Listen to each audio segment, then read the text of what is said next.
Greetings everyone, welcome to the video, welcome to my channel, welcome back if you are a returning viewer. Allow me to move over a little bit closer to the microphone since I'll be speaking for the remainder of this. My apologies up front for the rather cryptic, non-descriptive title of this video. As you've, I'm sure, ascertained by now, if you've been watching from the beginning, the focus of this video is pitches and pitch matching of drumsticks. Doesn't matter. And I didn't want to mention that in the title, and I know it's going to cost me clicks not to have a really great boffo title to the video, but I wanted people to listen to these three playing examples and then the tapping of the sticks at the end, and listen with an open mind and no preconceptions about what to listen for. I wanted it to be a blank slate listening test. And what I'd love to have you guys do, everyone watching this video, head down to the comments section and let me know which of these three stages, example on drum set, example on the concert snare drum, example on the pad, when, if at all, did you notice that the sticks were not matched in pitch?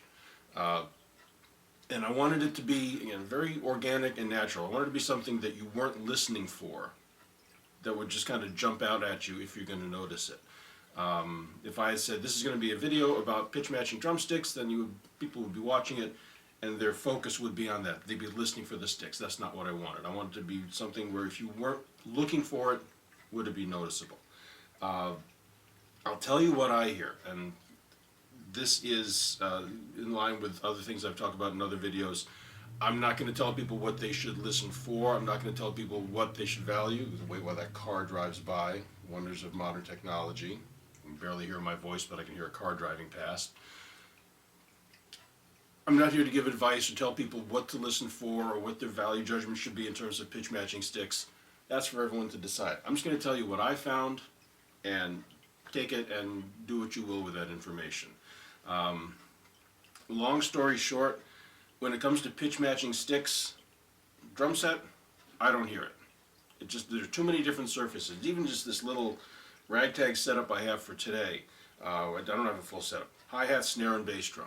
Even with that, there are enough different surfaces. If I'm playing one stick on the hi-hat and one on the snare drum, there's enough natural difference in timbre and sound and just in general, enough of a difference that a constant pitch of sticks is not going to come through. Concert snare drum. You'd think that would be, on paper, it would be more likely that one might hear the difference in pitch of sticks on a concert snare drum. Unless it's a really drastic pair of sticks in terms of the difference in pitch, I don't hear it. Another car going by. And you notice I'm not doing any editing here, because I don't want anyone to say, oh, well, he switched sticks. We're going to go Robert Altman on this one. We're just going to go through without any breaks in the video, good, bad, or indifferent. You'd think you'd hear it on a concert snare drum, but I really don't. We'll see what happens when we listen back to the recording at the end. Playing it, I don't hear much of a difference. Where I do hear the difference is on the practice pad. And here it's really pronounced. And also depends upon the pad. I've got an old Remo pad. If I play it, the pad has a little bit more volume to it. I don't hear the sticks as clearly. But on a pad like this, so the gum rubber or whatever this space age material is on top, that's where it really comes through for me. And that's where I notice it, and that's where it blips on my radar screen. I just find it interesting because so many stick companies, in their advertising and their promotional literature, they will mention that they pitch match sticks at the factory. And the company may have a video on YouTube where they've got someone sitting at a workbench and a pile of drumsticks and maybe a slab of granite or marble, and they have a strobe tuner or a tablet with an app on it and a microphone, and they're tapping the sticks and checking the pitches, and these are about this pitch and they go into this pile, and these go a little bit higher, they go into this pile. Apparently it's important enough to the general public in terms of drumming that companies feel the need to do that and feel they get some benefit by doing that. Honestly, I don't hear it, but when I hear it on a pad, it really sticks out to me. Let me put it this way, two examples of this, and I'm trying to keep this video concise today. First thing, all the gigs that I've played, and I've been at this for 45 years or so, from when I first started when I was in 6th grade, do the math, figure out how old I am.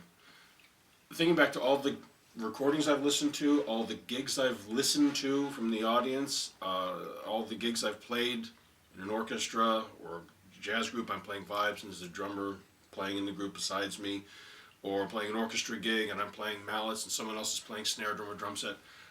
I have yet to be, and maybe it's there and I'm just not hearing it. Maybe my ears aren't strong enough, but I've never once had it hit on my radar screen, oh, his sticks aren't pitch matched. It's never come through. I've never noticed it. Maybe I've been too busy with my own thing, but I don't notice that. Now on a xylophone, and I wish I had a xylophone here to demonstrate, if someone's playing on the same bar with both mallets and one mallet is striking dead center and one's striking near the nodal point where the chord goes through, that I can hear. In context, in the middle of playing a piece, so my ears I think are attuned to it. I just don't think it comes through over here. Anecdotal story here, which I guess is a bit of a redundancy. There was one day a while back where I had, in my teaching, I had like 5 drum set lessons in a row, back to back to back, no breaks. And for the first 4 of those, they were all drum set. And there were a couple times where I had to stop and pick up the sticks and demonstrate something. It was a Mozambique or applying a certain concept to creating fills or whatever I was demonstrating, reading a big band chart. And I just grabbed a pair of sticks out of my stick bag and I'm playing and everything's going fine. I get to my last lesson and that we're doing some work on rudiments. I go to the pad, same sticks, I start playing and a drastic stick difference. It just jumped out at me. All this tells me that for my take only, this whole question of pitch matching sticks is a little bit overrated. In terms of where it shows up in the real world. I attended a Dave Weckl masterclass years ago, and he made a point of talking about pitch matching sticks. And he's at a level far beyond anything I'm ever going to achieve. And one of the things that I admire greatly about him is that there's nothing haphazard about his playing. He's put a lot of thought into just about everything he does. It's important enough to him, so maybe that's worth considering. But just from what I'm hearing, not so much. It doesn't really come through. One thing I'll throw out there. I just picked up, I'll insert a picture of this into the video. My sticks, drumsticks of choice, typical old guy using old stuff here, Johnny Rab sticks. I've been a fan since they were in production back in the early 2000s, if not earlier. And when they shut their doors and stopped producing sticks, I stocked up. And over the years, if I see some new old stock sticks, I'll grab them. Variety of makes and models. So the ones that I use today are the 5A, for those of you keeping score at home. 5A straight neck with olive tips. You'll see a picture of these inserted into the video. And bought 6 pair about a week ago, and they finally showed up in the mail on Friday. 6 pair, same exact make and model, and I had another pair I already had. So out of 7 pairs of these, I went through and pitch matched, even though I know it's hypocritical, doesn't really matter, but if I'm going to be using them on a pad, I want the pitch matching. Went through and just compared all 14 of the sticks. There were 4 pair that were all basically the same pitch. Again, I'm not going up against a strobe, I'm just going by ear, but essentially the same pitch. There was another pair which was within itself matched, but not the same pitch as the other 4 pair that I just mentioned. And then there were 3 or 4, and I took these 2 from that group of 3 or 4 that were a little more all over the place, didn't really match up. And what I'm going to do is I'm going to take the 8 that are all basically the same pitch, not going to pair them up, but I'm going to take the lump sum, the group of 8, throw that in a stick bag. So get to a gig, get to a rehearsal, put down the stick bag, take out 2 sticks. Doesn't matter which 2 of the 8 I take, they're going to match for whatever it matters.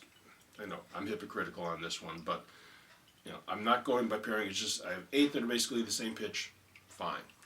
The 2 that are matched but a different pitch, those are going to go into my teaching bag because I know I'll be playing on a pad there.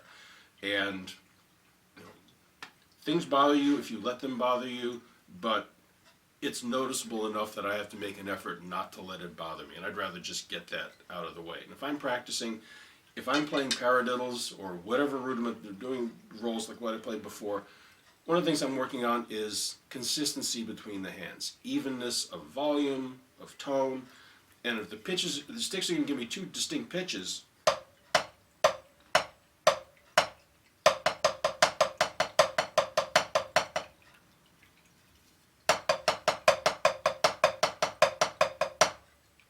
that's a distraction for me from, am I getting the same tone out of the sticks? Is it horrible? Is the world going to stop revolving? No. But all things being equal, if I can take 5 minutes and find a matched pair of sticks and use those on the pad, I'm going to do that. Now these are, for those of you, again, keeping score at home, what I did on these, the ones that don't match, I put an indication of the pitch. Not that I use the pitch, I don't grab a pair of sticks that are hitting around an A if I'm playing a song that's in the key of A minor. That's not how I use it. It's just to have something marked down as a reference. So if I look at it after the fact, I can say, oh, these are all the same pitch, if I take a couple out of the rack. So these are, one of these is like a major third apart. One of these is a G flat, one of these is a B flat. You heard me tapping the sticks earlier. Drum set, not an issue. So what I'll do is, I'll make sure I have a matched pair for what if I'm going to be teaching, playing, or doing anything of my own working on a pad. This unmatched pair will probably go in a practice room, and what if I'm playing drum set, because it doesn't register for me here. So they'll get used, but in a context where it's not going to matter. So you've heard a couple of examples here. You've heard me doing this, talking way too much today. Hit the comment section if you would. Let me know your experiences with this. Is this something that you concern yourself with? Is it a priority for you? Do you consider this when you're buying sticks? Do you check out the pitches? Do you make sure you have matched sticks in this context or that context, or is it not even on your radar screen? Let me know what you think. Thanks for checking out the video. I'll see you next time.